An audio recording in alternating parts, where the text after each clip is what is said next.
dedicated to Eastern and Southern Kentucky. This is WYMT Mountain News This Morning. Welcome to Mountain News This Morning. I'm McKinley Calandrino here with you on this Thursday, January 8th. The time is now 5 a.m. Let's check in with First Alert meteorologist Megan Dusmall for a look at your forecast this morning. Megan, it was super warm outside. Well, I wouldn't say super. It was pretty warm for January yesterday.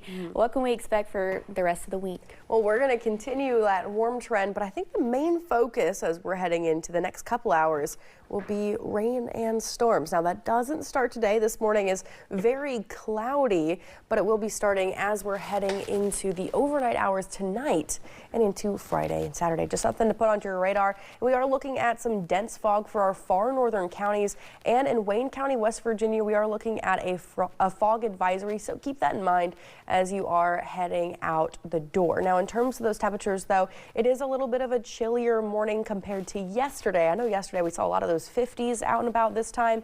Not the case this morning, but still warm for this time of year for many folks by a couple of degrees. Keep in mind, it is still January, but by the time we head into the afternoon, those January temperatures will be gone, and we're looking back at the upper 60s, and for some, we have a chance of hitting the low 70s. 71 is that forecast high in Manchester for today.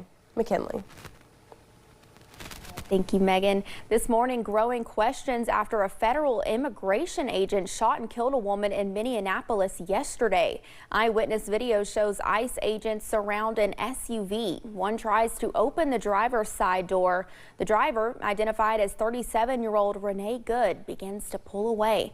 And seconds later, another officer fires into the car, killing Good. The Trump administration calls itself defense. State and local officials disagree. CBS News' Jared Hill has more as tensions rise. A warning, this video may be difficult to watch. In eyewitness video, ICE agents in Minneapolis begin to surround a red SUV. As the driver is ordered out, the truck appears to reverse, then pull away. Another agent fires into the SUV, killing the driver, identified as 37-year-old Renee Good, a U.S. citizen. I hear 3 gunshots, and then I hear a car crash. The Department of Homeland Security is calling the shooting self-defense. Our officer followed his training. Secretary Kristi Noem says the driver had been, quote, stalking agents all day and used her SUV in an act of domestic terrorism. She then proceeded to weaponize her vehicle, and she attempted to run a law enforcement officer over. Minneapolis Mayor Jacob Frey disagrees. They are already trying to spin this as an action of self-defense.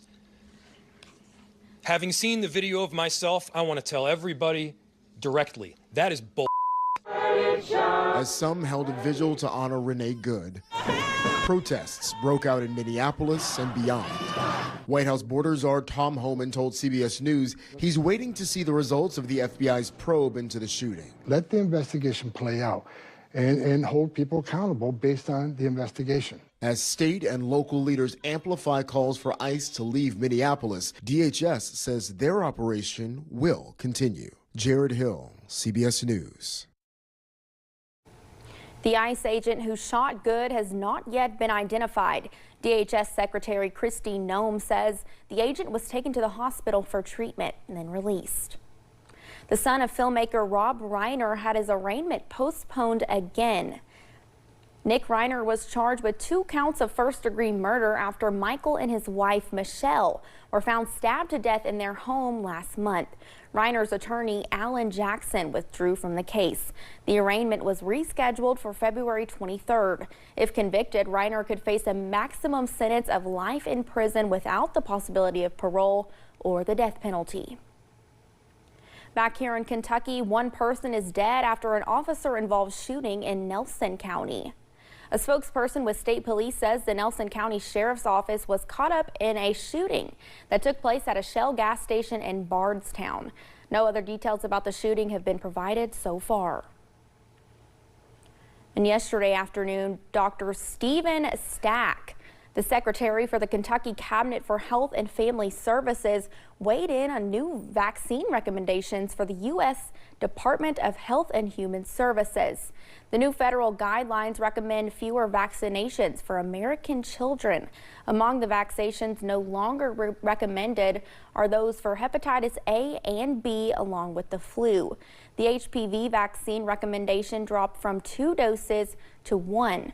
Dr. Stack emphasizes these are just recommendations, and local school vaccination requirements will still apply. In that context, what HHS says is irrelevant. It comes down to what either the state law or the school requires.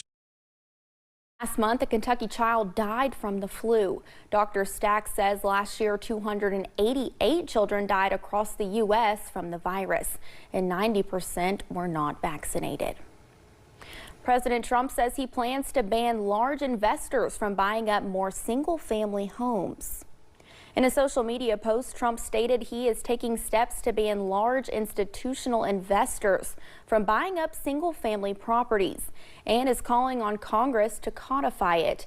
Investors like Blackstone, J.P. Morgan Chase, and other banks and investment firms have increasingly snapped up on family homes in recent years, eyeing rising returns on home prices. State lawmakers in Tennessee are considering a pilot program to outfit prison guards with body cameras. The pilot program would focus on the state's largest and most critiqued prison, Truesdale-Turner. The correctional center is under federal investigation for reported staffing shortages, prisoner abuse, sexual assault, and murder. A group of bipartisan senators said, and the Truesdale County District Attorney is pushing for the body cameras. When the inmates get knowledge that this technology is being used, the incidents will drop dramatically as far as what we see in the jail. The cost for the body cameras is around $350,000, which CoreCivic says it would pay, but the state would be responsible for paying for all other infrastructure and staff needed to review the video, which the DOC estimates could be about $2 to $3 million a year. A state representative filed 2 bills to expand abortion access in Kentucky. Democrat Lindsey Burks introduced the bills Tuesday. One aims to amend the current law by changing what health departments and family resource centers can do. The other bill would protect providers who encourage patients to go out of state for abortions.